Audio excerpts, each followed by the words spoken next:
We're here in the Lower Galilee with another example of agriculture in Israel. We've stopped on our way to Yavniel, just above Yavniel over here, at an older, mature olive grove, to show you an example of what is very common. If you look around these trees and all the grounds here, they're bare of growth. There's no grass growing, no weeds, no thorns. And if you look carefully, we're only in the early part of April, there has not been tractors turning the earth here. There's not been earth turn, there hasn't been happening.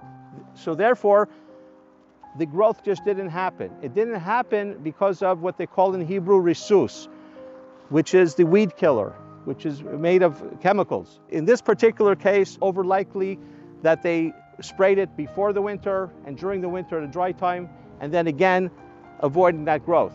On the other hand, our project in Yavniel is only using organic material, so we have a lot of growth, which you'll see shortly. Please join us as we make our way to Yavniel.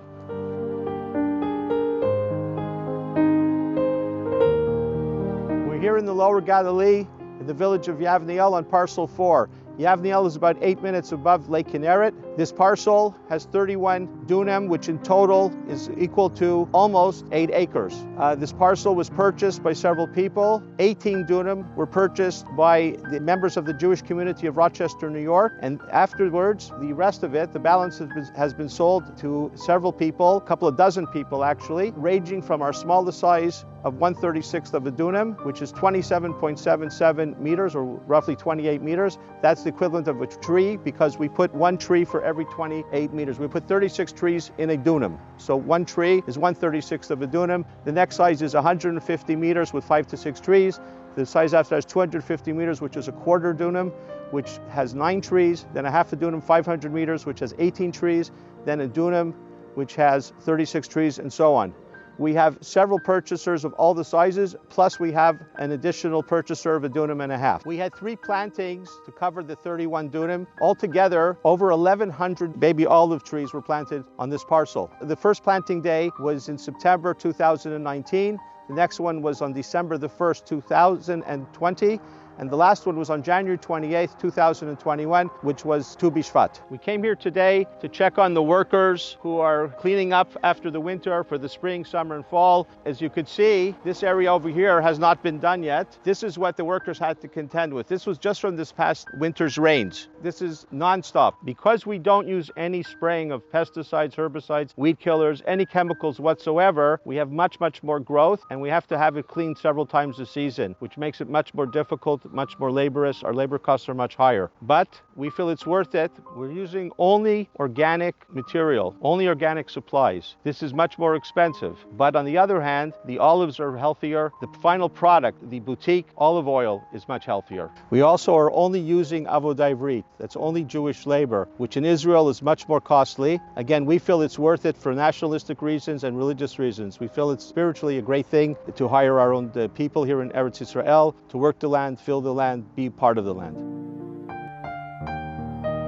I'm with Rami Chayon. He's in charge of the cleanup of this 31 dunam, parcel number 4. I'm going to ask him a few questions. Rami, yes. Would it be much easier, the cleanup, would it be much, much less growth, or to be able to take down the growth, had we used chemicals, as you say in Hebrew, risus, pesticides, herbicides, weed killer, would it be much easier? Of course, very easier to work with the risus, and then to put the poison on the grass and everything dead. So basically you put it down and 2-3 days later? After 2 weeks? After 2 weeks? All the grass dead. Everything's flat? Yeah, dead. Right. Disappeared. So we're spending a lot more money, of course, just to keep it organic. Yeah. I understand. But it's better.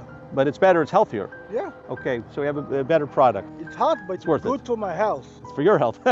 Your health. All our health. Everyone's health. The workers, the person who's working in the field, and the person who's eating the final product, which is the shemen zayit, the olive oil. Yeah.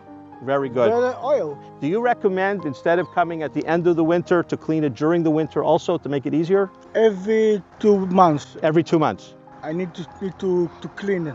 To clean it every 2 months? Yeah. Okay, that's very good. At least every 2 months, because it grows all the time. All the time, nonstop. Are you interested in continuing in this project where we train young Jewish teenagers and young adults to come work in the fields in the Avoda Ivrit concept? Yeah, of course. Very good idea. Yes? to bring a young person to know the country, the field, to see it, to feel it, how it grows. Well, welcome aboard. You're welcome. Nice to meet you. As we approach the next Shemitah year, which begins on this coming Rosh Hashanah, please be aware that the next and the last planting before Shemitah will be on July the 22nd. Unfortunately, today, the majority of the Jewish farmers are participating of the program of Heter Mechira, where they basically sell the land for a year so that they can keep working the land. There are about 150 farmers in Israel keeping Shemitah without doing Heter Mechira, going all the way. We are participating that way. We're only doing Shemitah as it's written in the Torah. We're letting the ground lay fallow. The land doesn't get worked at all during Shemitah under our management. This project is a great opportunity to own a piece of Eretz Yisrael that will be managed exclusively by Avoda Ivrit, 100% Jewish labor. And while they're working on your property, they observe all the mitzvot connected to agriculture. To own your own piece of the Holy Land, contact us.